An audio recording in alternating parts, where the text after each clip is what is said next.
মানুষকে দান করতে হলে শ্রদ্ধা এটি খুবই গুরুত্ববহ। তো শ্রদ্ধা যেখানে থাকবে না সেখানে দানের পূর্ণতা কখনো আসবে না। তো কীভাবে এই শ্রদ্ধা অন্তর্জগতে জাগ্রত হয় তার একটা ছোট্ট উদাহরণ দিচ্ছি আমি, যেহেতু সময় কম। মহাকারণিক তথাগত বুদ্ধ তার জাতকের এক জায়গায় বলতে গিয়ে তিনি বলেছেন যে এক শ্রেষ্ঠী একদিন খুব রসালোযুক্ত ভোজন তিনি গ্রহণ করছেন। অন্য জায়গা থেকে এক দরিদ্র কাঠুরিয়া সেই ওই অঞ্চলে ঘুরতে এসেছেন। তো শ্রেষ্ঠীর ভোজনের সুগন্ধি একদম চারিদিকে ছড়িয়ে পড়েছে এই ধরনের। সেই পাশ দিয়ে যাওয়ার সময় সেই দরিদ্র কাঠুরিয়া তাহা পেয়ে এমনভাবে মগ্ন হলেন যে তিনি এই ধরনের ভোজন যে কোনোভাবে করতে চান। তো তিনি শ্রেষ্ঠীর বাড়িতে ঢুকে গেলেন, দেখতে শ্রেষ্ঠী তার বাড়ির সম্মুখে বারান্দায় বসে সেখানে খাদ্য গ্রহণ করছেন। তো শ্রেষ্ঠীর কাছে গিয়ে বলছেন, শ্রেষ্ঠী, আপনি যে আহার গ্রহণ করছেন এই আহারের সুগন্ধি আমাকে মাতাল করে তুলেছে, মাতাল করে ফেলেছে। আপনি আমাকে একটু এই খাদ্য প্রদান করুন। তো শ্রেষ্ঠী বলছে, তুমি জানো এই খাদ্য মূল্য কত? চুপ করে আছে। বলছে ৩,০০০ টাকা, ৩০০ সহস্রাধিক মুদ্রা এটার প্রয়োজন এই আহার গ্রহণ করতে। তো সে তো সারাদিন মিলেই 1 পয়সা জোগাড় করতে সক্ষম হয় না। সে বলছে, না, আমি যদি আহার গ্রহণ না করি আমি বাঁচব না, আমি মরে যাব, আপনি আমার জীবন রক্ষা করেন, এই আহার আমাকে প্রদান করেন। বলছে, ঠিক আছে, তুমি কি 3 বছর আমার কাছে তুমি চাকরি করতে পারবে? তখনকার সময় দাসত্ব ছিল, মানে দাস হিসেবে তুমি থাকতে পারবে? সে রাজি হয়ে গেল।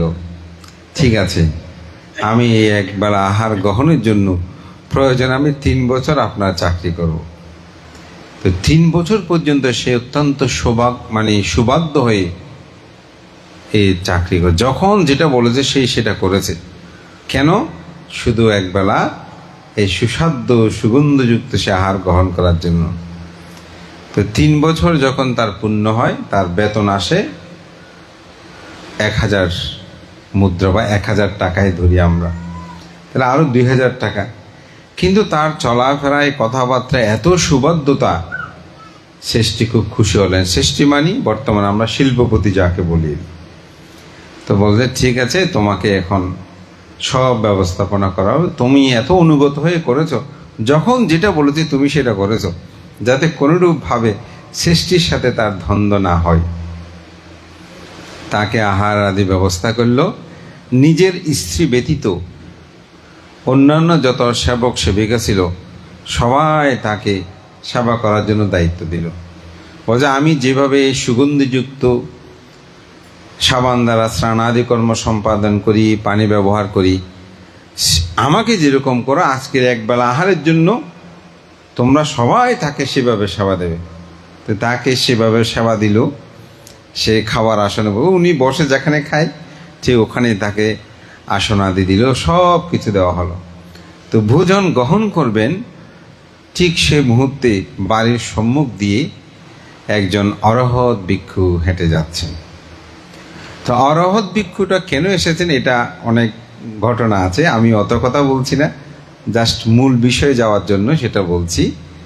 তো অরহৎ একজন ভিক্ষু, তিনি ওই পথ দিয়ে হেঁটে যাচ্ছেন। তো হেঁটে যাওয়ার সময় পাঁচচাকা বুদ্ধ হেঁটে যাচ্ছেন।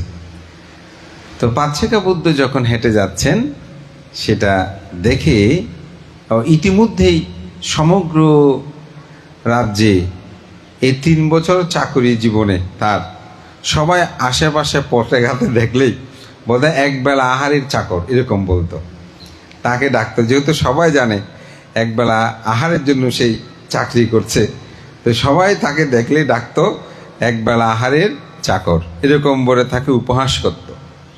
তো সেই যেহেতু সেদিন আহার গ্রহণ করছে, আশেপাশের মানুষজন অনেকেই সেখানে জমা হয়েছে এটা দেখার জন্য। তো ওই দিনেই পাচ্ছেকা বুদ্ধ সেই পদ্মারে হেঁটে যাচ্ছেন পাত্র নিয়ে। তো আপনারা জানেন তখনকার সময় যেগুলো খুব পুরনো বাড়ি জমিদার, এরা কিন্তু একদম উঠানের সামনে বসে রাস্তা দিয়ে যেন দেখা যায় এরকম অবস্থায় খাওয়া দাওয়া করতো। তো এখন পাচ্ছেকা বুদ্ধকে হঠাৎ দেখে তার চিত্ত প্রসন্ন হলো। পিণ্ডচারণে একটা নিয়ম আছে, কোনো ভিক্ষু যখন কোনো বাড়ির সম্মুখ দিয়ে যায়, আমরা যেটা ঘাটা বলি চিটাঙ্গের ভাষায়, ওখানে আপনি পিণ্ড প্রদান করেন বা না করেন, উনি কিন্তু একটু করে দাঁড়াবেন, দাঁড়িয়ে আবার তিনি হাঁটা শুরু করবেন। যদি আপনি পিণ্ড দেন তাহলে তো ভালো, না দিলেও উনি দাঁড়াবেন, এরপরে হাঁটতে শুরু করবেন। তো ওখানে তিনি এসে একটু দাঁড়ালেন, দেখে যে চারিদিকে তো মানুষ, ইতিমধ্যে গান বাদ্য বাজনা এগুলো শুরু হয়েছে, ওই যে তার খাওয়ার উৎসবটার জন্য। তো তার মনের মধ্যে হঠাৎ চেতন উৎপন্ন হলো, আমি 3টি বছর পরিশ্রম করেছি শুধু একবেলা এই আহারের জন্য। আমি যদি এই আহারটা গ্রহণ করি, এটা তো মলমূত্রে পরিণত হবে। কোন জন্মে আমি দান করি নাই, এই জন্মে আমি দরিদ্র হয়ে জন্মগ্রহণ করেছি। সবাই আমাকে উপহাস করে, একবেলা আহার আর চাকরও ডেকেছে, কিন্তু আমি কোনোরূপভাবে সেইগুলো চিন্তা না করে দিবারাত্রি আমার প্রভু অর্থাৎ শ্রেষ্ঠী যা বলেছে, তার স্ত্রী পুত্র যা বলেছে, আমি তা নির্দ্বিধায় করেছি। শুধুমাত্র একবেলা আহার, এই সুগন্ধিযুক্ত জিহ্বার রস আচ্ছাদনকে আমি প্রাধান্য দিয়ে তার দাসত্ব করেছি। এই জন্ম যদি আমি দান না করি, তাহলে আমার জীবনটা কোথায় যাবে? না, আমি আহার গ্রহণ করব না। আমি এই মহা সুযোগ হয়েছে একজন শীলবান গুণবান ভিক্ষুকে দান করার। শ্রেষ্ঠী সে যে আসন, ওই আসনে তো বসা ছিল কেউ, একবেলা আহারের চাকর দাস, সেটা নিয়ে অতীব তার এমন শ্রদ্ধা উৎপন্ন হলো, প্রসন্নতা উৎপন্ন হলো, সেগুলো নিয়ে সেই ওই পাচ্ছেকা বুদ্ধকে দান করার জন্য এসেছে। তো দান করার সময় যখন অর্ধেক দান করলো, তখন পাচ্ছেকা বুদ্ধ তাকে থামালো, বলে যে না, আর প্রয়োজন নেই। কিন্তু বলছেন, ভান্তে, এটা তো মাত্র একজনের আহারের জন্য, এটা আপনি অর্ধেক কেন গ্রহণ করবেন? আপনার পেটটা যেন পরিপূর্ণ, ভোজন যেন পরিপূর্ণ হয়, সেভাবেই আমি দানটা করতে যাই। তখন তিনি পুরোটা দান করলেন। তো দান গ্রহণ করে তো তিনি চলে গেলেন। শ্রেষ্ঠীর কানে এই কথাটা পৌঁছে গেল যে 3 বছর একবেলা শুধু আহারের জন্য এত পরিশ্রম করেছে, এত অনুগত হয়ে আমার সেবা করেছে, তার কেমন শ্রদ্ধা, সে আহার সমূহ সে অপরকে দান করে। সুতরাং সে তো সাধারণ কোনো মানুষ নয়, তার চিত্ত তো সাধারণ নয়। তখন তাকে শ্রেষ্ঠীর যত সম্পদ আছে সকল সম্পদ থেকে একটা একটা করে দিতে শুরু করলো। দেখে গেল সে নিজেও একজন ধন সম্পদে পরিপূর্ণ হলো। তো আসলে শ্রদ্ধাটা আমাদের সেরকম দরকার। মহাকারণিক তথাগত বুদ্ধকে প্রশ্ন করা হয়েছিল রাজা প্রসেনজিৎ যে, তথাগত বুদ্ধ, আমি কাকে দান করব? আমরা যে দান করি, আপনি কাকে দান করবেন? তো বুদ্ধ উত্তরে বলেছিলেন, যার প্রতি আপনার চিত্ত প্রসন্ন হয় অর্থাৎ শ্রদ্ধা উৎপন্ন হয়, আপনি তাকেই দান করবেন। তো আজকে এই মহতি পুণ্যময় কর্মে যে দান কর্ম, এখানে 2টা শ্রদ্ধার বিষয় আছে। একটি হচ্ছে মাতৃপূজা, অর্থাৎ মায়ের প্রতি আপনাদের গভীর শ্রদ্ধা আছে বলে, বা জ্ঞাতির প্রতি গভীর শ্রদ্ধা আপনাদের মধ্যে আছে বলে আজকের এই কষ্ট অর্জিত সম্পদ এগুলো দান করার জন্য চেতনাটা আপনাদের উৎপন্ন হয়েছে যে মাকে আমরা পুণ্য দান করব। দ্বিতীয়ত, যেই ক্ষেত্রে আপনি দানটা করছেন, এখানে তো অন্য কাউকে দানটা দেওয়া যেত, কিন্তু কেন? সঙ্গ বিশুদ্ধ বরাদাক্কিনীয়, সঙ্গ বিশুদ্ধ। তো অনেকে আমাদেরকে বলে, ভান্তে, সঙ্গ বিশুদ্ধ এটা কি সকল ভিক্ষু কি ওখানে ভালো? তো আসলে আপনি যদি পৌগলিকভাবে ভাবেন তাহলে সেখানে ভালো মন্দ থাকতে পারে, কিন্তু সঙ্গ যখন বলবে কেন সেটা বিশুদ্ধ হয়? কারণ সঙ্গের মধ্যে গুণীয় মহান ভিক্ষু সঙ্গ থাকে। আমার ব্যক্তি জীবনে আমি সেটা দেখেছি। আমি ভাবতাম যে কেন বুদ্ধ এই কথাটা বলেছেন, কারণ এমন কিছু ভিক্ষু সঙ্গ আছেন যাদের শিলগুণ, ত্যাগগুণ, প্রজ্ঞাগুণ এটা আপনি এই চর্মচক্ষু দ্বারা সহজে উপলব্ধি করতে পারবেন না। সবাইকে আপনি সেটা দেখবেন না। আমার জীবনে এরকম একটা ঘটনা, আমার বিহারে একজন ভান্তে এসেছেন। উনি, আমি মনে করেছি উনি আমাদের স্বাভাবিকভাবে চলেন, ধ্যান ট্যান কি করেন এটুকু আমার মনে হয় না। তো আমি ওনাকে, উনি আমার বয়সে অনেক বড়, সেজন্য আমি ওনাকে খাটে থাকতে দিয়ে, তখন আমাদের চাঁদগত মাত্র 2টো রুম ছিল।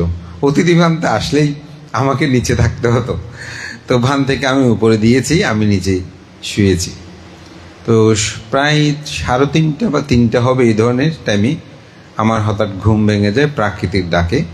তো অ্যাটাচ বাথরুম, আমি আস্তে করে উঠে সুইচটা দিলাম।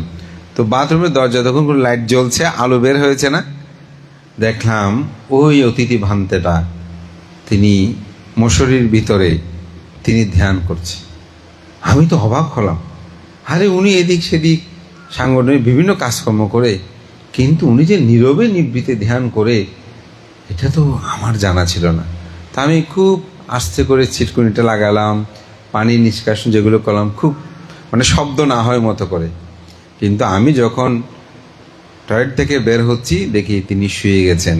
হয়তো উনি যে ধ্যান করেন এটি উনি আমাকে দেখাতে যাচ্ছেন, আমি বুঝলাম। তারপর আমি অনেকক্ষণ জেগেছিলাম, দেখি উনি উঠে ধ্যান করে কিনা। কিন্তু দুর্ভাগ্য আমার আবার ঘুম চলে আসে, আমি ঘুমিয়ে পড়ি। কিন্তু ভোরে যখন আমি 4:30 থেকে 5টার দিকে সাধারণত আমরা অ্যাজুয়ালি উঠে যাই, তো উঠলাম, উঠে আমি, আমার একটা চেতনায় আছে, আমি আস্তে আস্তে উঠে আমার নিচে থাকা অবস্থায় মশারি থেকে আমি দেখতেছি তখন তিনি ধ্যান করছেন। তখন আমি ভাবলাম যে বুদ্ধ যে বলেছেন সাঙ্গ বিশুদ্ধ বরাদাক্ষিণীয়, সঙ্গের মধ্যে যে এমন শীলবান গুণবান ভিক্ষু বিদ্যমান থাকে, হয়তো আমরা অনেকে সেটা জানি না। তো অনেক সময় আমরা বলে আজকাল ভিক্ষু সঙ্গ ঠিক নেই, মুখ নাই, এরকম অনেকে বলে। এটা কিন্তু মহাপাপ। কোথায় কোন গুণীজন এখানে থাকেন এটি সহজে বলা যায় না। এই জন্য সঙ্গের প্রতি প্রগাঢ় শ্রদ্ধায় আজকের এই পুণ্যময় দানকর্ম যদি সম্পাদন করেন তার যথার্থতা ফল আপনি অবশ্যই লাভ করতে পারবেন। অষ্টবহিষ্কার সঙ্গদান এটি বুদ্ধ প্রশংসিত। বুদ্ধ বলেন এসা বুদ্ধ তিতাসা সম্বুদ্ধ বালুকোপমা দানং বাদিং কত্ত্বা সম্বুধিং সালাবন্তিতে। তথাগত বুদ্ধ বলেন সমুদ্রের বালিকারা সে সদৃশ্য যেসব বুদ্ধ অতীত হয়েছেন, সমগ্র বুদ্ধগণ তারা বুদ্ধত্ব লাভের পূর্বে দানপারামিতা পূর্ণ করেছেন। এই জন্য মানুষের জীবনে ত্যাগটা থাকতে হবে। তো এই ত্যাগ থাকলে তো শুধু জীবন হবে না, সেটার সাথে সাথে আমি প্রায় সময় এখন বলি শীলময় জীবনযাপন। অন্তপক্ষে পঞ্চশীলটা যদি রক্ষা করে চলে একজন মানুষ, একটি পরিবার সমৃদ্ধময় হবে। আজকে আমাদের সমাজ সধর্ম বলেন বিভিন্ন ক্ষেত্রে যে আমাদের বিভ্রান্ত, আমাদের দুঃখ হতাশা, তার মূল কারণ হচ্ছে শীলময় জীবনযাপনের অভাব। বিজ্ঞ হোক গৃহ হোক যদি শীলময় জীবনযাপন করে তার জীবনটা সুন্দর হয়। এবং সাথে বলবো আমাদের তথাগত বুদ্ধ যে ধর্মদর্শন ধ্যানময় জীবন, আমি গত কিছুদিন মাসখানেক আগে এখানে এসেছিলাম, একদিন ধ্যানও কোচ হয়েছে। তো একটু ধ্যান করার জন্য চেষ্টা করবেন। আমাদের ধর্মটা আমরাই এখন রাখছি না, অথচ অন্যরা বিভিন্নভাবে কোয়ান্টাম মেথড এই সেই বলে ওনারা কিন্তু এগুলো চালু করে দিয়েছে এবং জনপ্রিয়তা লাভ করছে। আর আমরা আমাদের সম্পদটাকে আমরা ওই শুধু বুদ্ধ পূজা দান এগুলোর মধ্যে আমরা সীমাবদ্ধ হয়ে আছি। আমি বলি অন্তপক্ষে একটা কোর্স করবেন, অথবা আপনি অন্তপক্ষে প্রতিদিন 5 মিনিট ও 10 মিনিট হলেও ধ্যান করলে আপনার মানসিক প্রশান্তি বাড়বে, সুখময়তা চিত্ত জগতের মধ্যে উৎপন্ন হবে এবং জীবনটাকে যে কোনো সমস্যা মোকাবেলায় এটা কিন্তু অন্যতম একটা ওষুধ। তো মহান সংঘকে বন্দনা জানাই, আজকে উপস্থিত হতে পেরে খুব ভালো লাগছে। তো বিশেষ করে আমার অত্যন্ত প্রিয় ভাজন প্রিয়তোষের শ্বশুর শাশুড়ি মাতা আমি শুনে এখানে এসে আসলে সেটা জানলাম। তো আজকে বিশেষ করে আপনাদের পক্ষ হয়ে আমাদের শ্রদ্ধেয় জিনপ্রিয় ভান্তে আমাকে আহ্বান করেছেন। আমি প্রয়াতা উপাসিকার প্রতি পুণ্যদান করছি। এটি আমাদের দায়িত্ব, কর্তব্য, আমাদের একজন পরম জ্ঞাতির প্রতি পুণ্য নিবেদন করা। তো উপাসিকাকে পুণ্যদান করি, আপনাদের চিত্ত জগতে শ্রদ্ধা বিদ্যমান রাখুক। দুঃখ কি, দুঃখের কারণ, দুঃখ নিরোধ, দুঃখ নিরোধের উপায়, এটিকে যখন প্রকৃষ্ট রূপে জানা হয়, উপলব্ধি করা হয়, এটাই হচ্ছে মূলত শ্রদ্ধা। এই শ্রদ্ধা অন্তর্জগতে জাগ্রত হয়ে দুঃখ মুক্তির হেতু আপনাদের মধ্যে উৎপন্ন, এই প্রত্যয় ব্যক্ত করে মহান সঙ্ঘকে বন্দনা জানিয়ে আপনাদের সকলে উত্তর শ্রীবৃদ্ধি কামনা করে আমার নাতি দীর্ঘ ধর্মকথা এখানেই শেষ করছি। জগতের সকল প্রাণী সুখী হোক। মাননীয় সকল ভিক্ষু সংজ্ঞাগণ, শ্রদ্ধাবুদ্ধ বৈষ্ণব মণ্ডলী, এখন আমাদের গড়িতে প্রায় 11:15, তাই আমরা আমাদের অনুষ্ঠান আর দীর্ঘায়িত করতে পারবো না। আজকে আমাদের অনুষ্ঠানের প্রধান অতিথি পরম শ্রদ্ধেয় প্রদন্ত ডক্টর সংঘপ্রিয় মহাস্তের মহোদয় ভান্তে আশীর্বাদের মাধ্যমে আজকের অনুষ্ঠানের অষ্টপরিষ্কার দান, সংবাদান, উৎসর্গ সহ জলাধারা সিঞ্চনের মাধ্যমে অনুষ্ঠানের সমাপ্তি ঘোষণা করার জন্য বিনম্রভাবে বন্দনা জানাচ্ছি।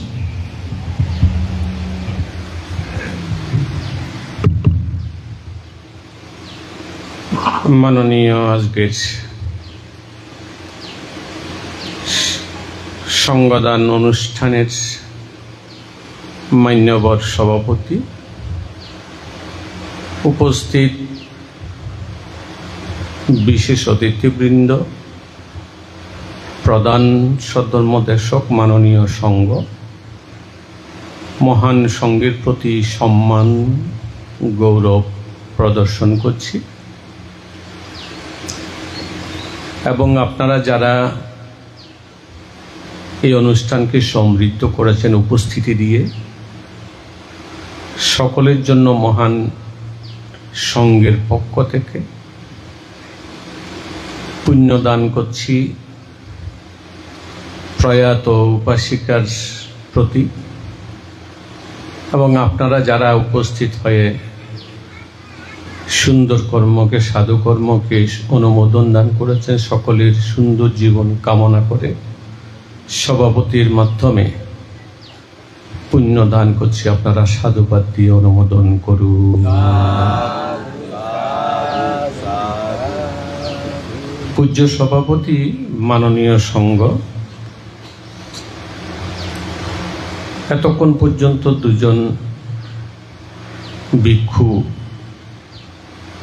যারা সমাজ সদ্ধর্মীর দেশনায়, আলোচনায় অবদান রেখে চলেছেন, পূর্ণানন্দ মহাতেরো এবং লোকজিৎ মহাতেরো মহোদয়। এখানে সেই তাদের দেশনার মধ্য দিয়ে আমরা আমাদের জীবনের পথ চলার অনেক সুযোগ, অনেক রাস্তা আমরা খুঁজে পাই, কিন্তু যত শুনি তত ধারণ করতে পারি না। যত শুনি তত ধারণ করতে পারি না, আবার যত ধারণ করি তত প্রাত্যহিক জীবনে আচরণ করতে পারি না। কিন্তু বৌদ্ধ ধর্মদর্শন যা, শুনে তা দ্বারে তা চারে তা ধম্ম। শুনুন, ভালো করে শুনতে হবে, শুনতে শুনতে হৃদয়ঙ্গম করতে হবে, ধারণ করতে হবে এবং প্রাত্যহিক জীবনে তা আচরণ করতে হবে। আচরণটা হচ্ছে যেটা ভাবনা বলুন, সাধনা বলুন, কুশল কর্ম বলুন, এগুলো আচরণের মধ্যে আছে। তাহলে এই জিনিসগুলো যদি আপনি আচরণ না করেন, অনেক জানেন, অনেক বুঝেন, প্রাজ্ঞ বটে, কিন্তু পরকে দেওয়ার মতো সেরকম বা সেগুলো আচরণ করার মতো আপনার সে মন মানসিকতা নাই, তাহলে তো হবে না। তো ধর্মপ্রাণ জ্ঞাতিগণ, যে উপাসিকা কালগত হয়েছিল, সেদিন এসছিলাম, কথাও বলেছি, দেশনাও করেছিলাম, এবং ভালো লেগেছে এটাই, তার পুত্র সন্তান গিয়েছে মাত্র কয়দিন আগে, সেই দেশে ঘুরে বিয়ে শাদী সেরে কিছুদিন হলো গিয়েছিল, কিন্তু তার ছোটবেলায় বাবা হারিয়েছে, মাও চলে যাচ্ছে পৃথিবী থেকে। যদি এই অন্তিম দেহটুকু যদি দেখা না হয়, অনেকে এটাকে অন্যভাবে দেখে, কি হবে, আমি গিয়ে কি আর জীবিত করে ফেলতে পারবো নাকি, এরকমও কথাবার্তা বলতে শুনি। আমি কি জীবিত করতে পারবো নাকি, আমি কি রোগ মানে মাকে সুস্থ করে ফেলতে পারবো নাকি, এরকম কথাবার্তা বলতেও কোনো কোনো সময় শোনা যায়। আমরা বলবো এই শ্মশানে নেওয়ার আগ পর্যন্ত তার যে অন্তিম নিমিত্তটুকু, সে মায়ের নিমিত্তটুকু মাকে যে পর্যন্ত দেখা হয়, মৃত মা হোক, কিন্তু সেই শ্মশানে নিয়ে যাওয়ার পর সে মহাশ্মশানের লেলিহান শিখা বর্ষ করে দেবে। সেই নিমিত্তটুকু দর্শন করার আর কোনোদিনও শতকোটি চেষ্টা করলেই, অর্থবিত্ত খরচ করলেও কোনোদিনও সম্ভব হবে না। তিনি মা তো জগতে লক্ষ কোটি মানুষ দেখতে পারি, দেখা যায়, দেখি, কিন্তু মা তো দেখব না, বাবা তো দেখব না। সেজন্য আর মা বাবাকে যদিও বা জিজ্ঞেস করা হয় তোমার শেষ ইচ্ছা কি, সেদিন একটি কথাই মা বাবা বলবে, আমার দুর্দিনের দুঃসময়ে আমি যেদিন মারা যাব তোরা সবাই আমার পাশে থাকবে। এর চেয়ে করুণ কথা আর কি হতে পারে? আমি যেদিন মারা যাব, যেদিন আমার দুঃসময়ে হবে, সেদিন তোরা আমার পাশে থাকবে। মা বাবা এর চেয়ে বেশি কিছু বলে না, বেশি আবদার করে না, এর চেয়ে বেশি আবদার করে না। তো সেদিন বাপ্পা উপস্থিত হয়ে তার যে মাতৃভক্তি এবং মায়ের এই চেতনাটা নিয়ে সারা জীবন সে আশীর্বাদ লাভ করবে, কারণ আমার মাকে আমি শেষ সময়ে দেখেছি। এই চেতনাটা সারা জীবন তাকে আশীর্বাদ হিসাবে কাজ করবে। তো যাই হোক, সেগুলো হয়ে গেল, এবং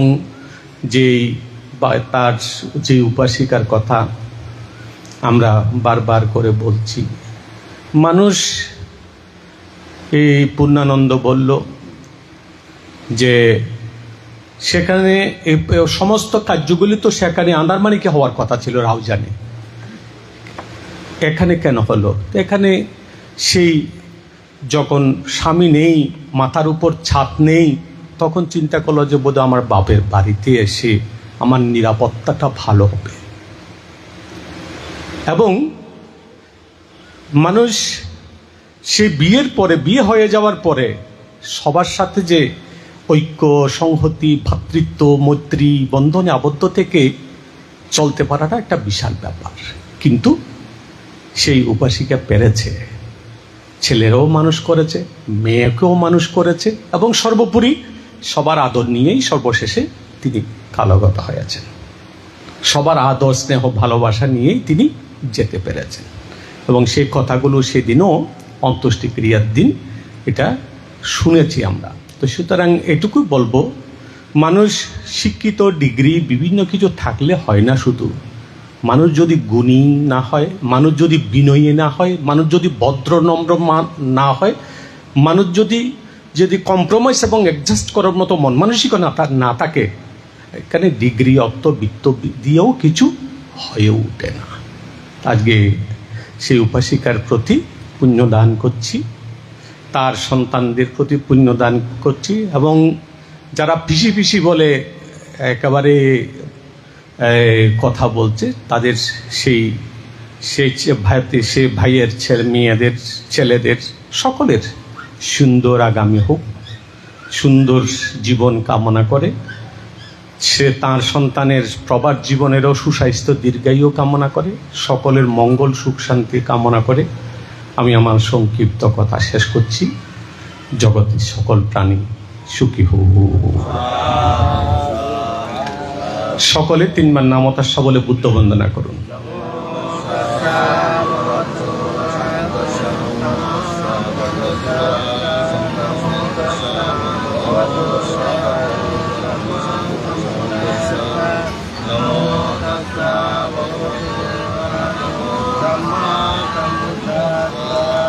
Mayang bante mayang sangsaracantaro dukkatu musanattaya nibbanang sachi karanattaya imang bikang saparikarang saha attaparikkarang anuttarang punyaketang bhikkhu sangassa danang dema pujema dutiyampi mayang bante mayang Sangsara-kantaro dukkatu musanattaya nibbanang sachi karanattaya imang bikkang saparikarang saha attaparikkarang anuttarang punyaketang bhikkhu sangassa danang dema pujema tatiyampi mayang bante mayang Sangsara-kantaro dukkatu musanattaya nibbanang sachi karanattaya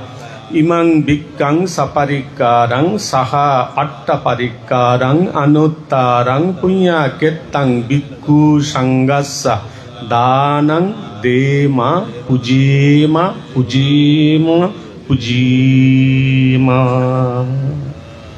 জল ঢালুন।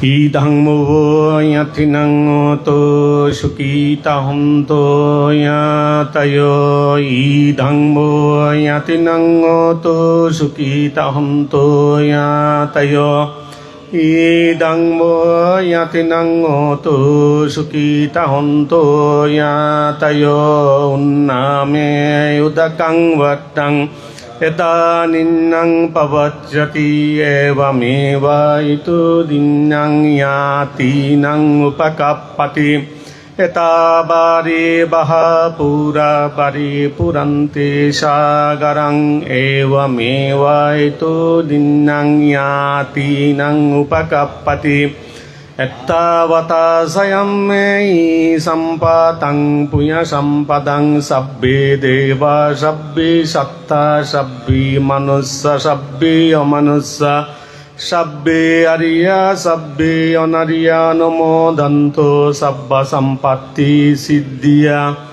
Akasata sabummatta devanaga mahiddika punyantang anumoditva silang rakkanto buddha sasanang silang rakkanto buddha desanang silang rakkanto mang parang imena punyakammena mame bala samagamo satang samagama hotu Eva nibbana pacciya idamme punyang idamme danang idamme silang asava kaya vahang hotu idamme punyang asava kaya vahang hotu idamme punyang nibbanassa paccaya hotu sabbi satta sukita honto Sabba dukkha pamucchatu bhavatu dittatu